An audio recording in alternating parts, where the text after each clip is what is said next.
Yo, what is up, everybody? It's Peace-I. Welcome to another video. So I went to locals for the new format on June 5th, and guess what? 5 rounds, undefeated, first place. We're gonna get into the profile, and yeah, I'm really proud that I was able to get first place at the first tournament of the format. So I played cash. Shout outs to the ban list. Unable to make this deck any worse than it was before.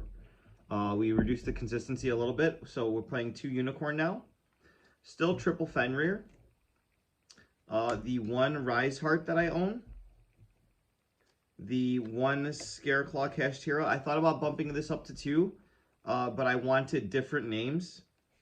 1 Ogre. This is becoming stronger and stronger as a card. And then the other water one, which is Tearlaments Kashtira. That is the new addition. Sometimes it's beneficial for you to mill yourself, and sometimes it's beneficial to mill your opponent. But that's the cash monsters. Next is the cash spells. Triple Theosis. Triple Birth. Triple Field Spell. And the 1 Terraforming. So, yeah, you just kind of want to consistently see your spells. Drawing Birth is insane.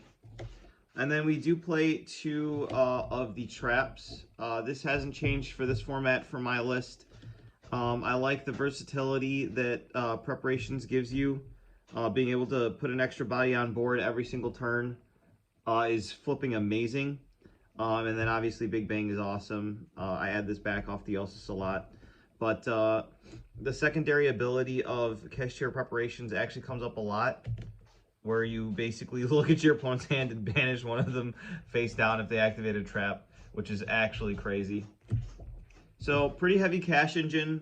The rest is just hand traps and board breakers and consistency cards. So next up, I reduced the hand trap count.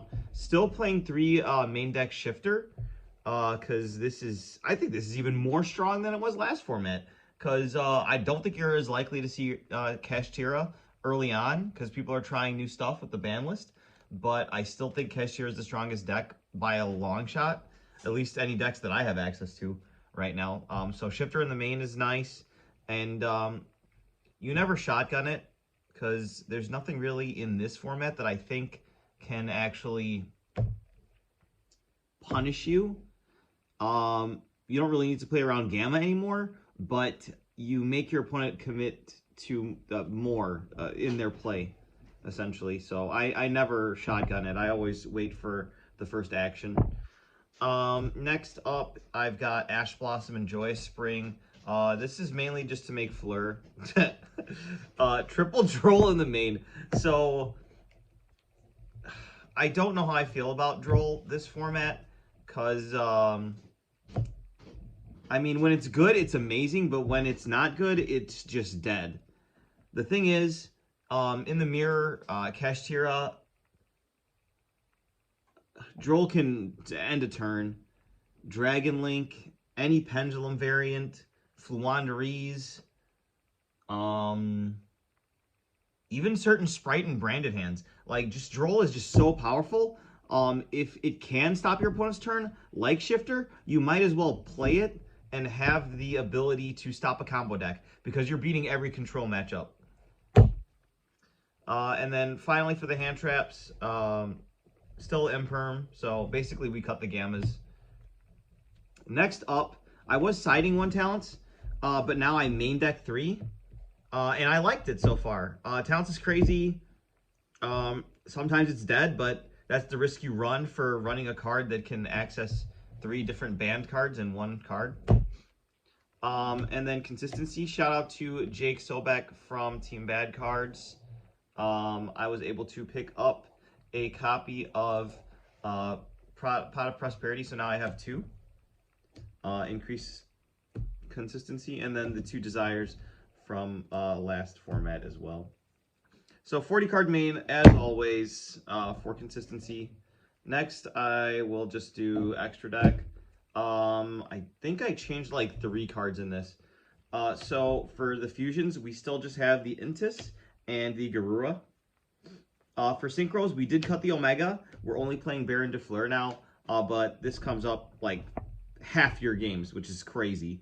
So freaking powerful. So many options with this. This card is actually insane. Being able to pop a card and then bounce itself back to the extra deck, like, oh my god. In tournament, I bounced it back to the extra deck because it used its negate, so I could summon the Ash Blossom, and then I immediately synchro summon for another one so I can get the negate online again. It's just phenomenal. I love this card. But the Omega was cut because we are no longer running Gamma, and I did not want to put in effect failures and then waste my normal summon on an effect failure in a simplified game state and then make an Omega, because it's just not as impactful as the Gamma interaction with Omega, or banishing it off of Prosperity and attaching it. Sure, you can shuffle back something into the main deck, but it's just I just don't think that it was worth the slot anymore now that it's not as easy to summon on your field. Like, sure, you could take a tuner with talents and probably do something like that, but I figured, I don't know why I'm talking so much about Omega. It doesn't even matter.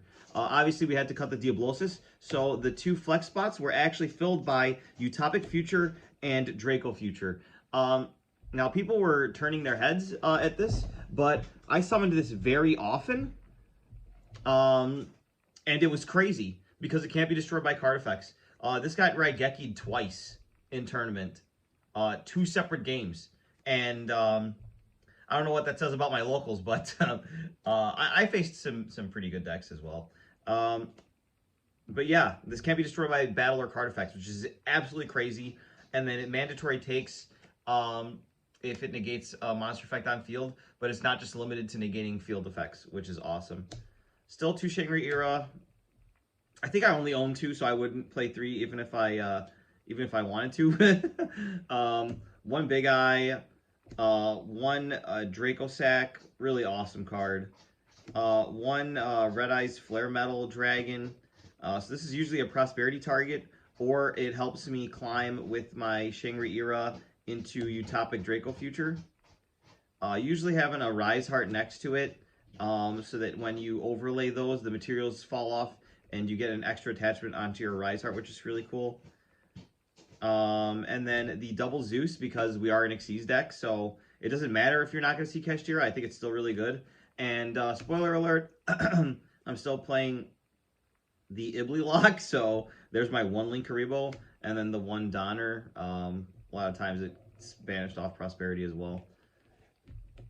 And I'm seeing my Prosperity twice as often now, which is crazy. Side deck didn't change too much. I had to take out the Appointer, but still just 2 of the level 7 Earth Kaiju with the lower attack. 3 Ibli to lock out your opponent. I didn't really put this in at all because I was 2-0ing all my opponents. And then one of the matches that was going to game 3 was a Cyber deck. You'll see his profile later on. It was Mathmech Firewall. So this wasn't going to do anything to him. So this never came in at all, which is kind of funny. Next up for back row decks, I really should play more because I had to out a Gozen and a... What was the other card? The Grave of the Super Ancient Organism. Luckily, I drew Birth Fenrir, so I was able to normal summon the Fenrir and able to out the... essentially both of them turn after turn. But this is in the side. I don't have anything in the main deck for floodgates and stuff. But a lot of times your engine can actually out floodgates, which is absolutely insane. Like, even just having Draco Sack in your extra deck can out skill drain. Like, that, it's just such an amazing interaction between the cards. Like, I don't know if they knew about this when they were making this archetype, but this is like one of the craziest archetypes I've ever had my hands on. Like, this deck carries. I'm not even that good at Yu-Gi-Oh, but like I consistently top with this deck.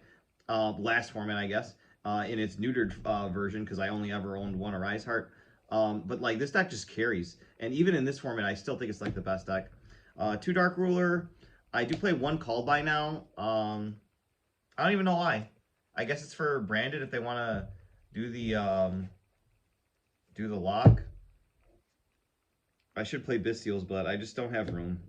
I really wanted to play my enemy controller, and this came up several times, and it was amazing. And then I was testing D-Barrier still, but I didn't really like it because it didn't come up. But I'm sure it will come up at some point in the future. Hopefully you guys enjoyed the video. We're almost to 1,000 subscribers. And I'm going to be doing a lot more content for you guys. So hopefully you guys can subscribe if you're not already. And we'll see you guys in the next one. Bye-bye.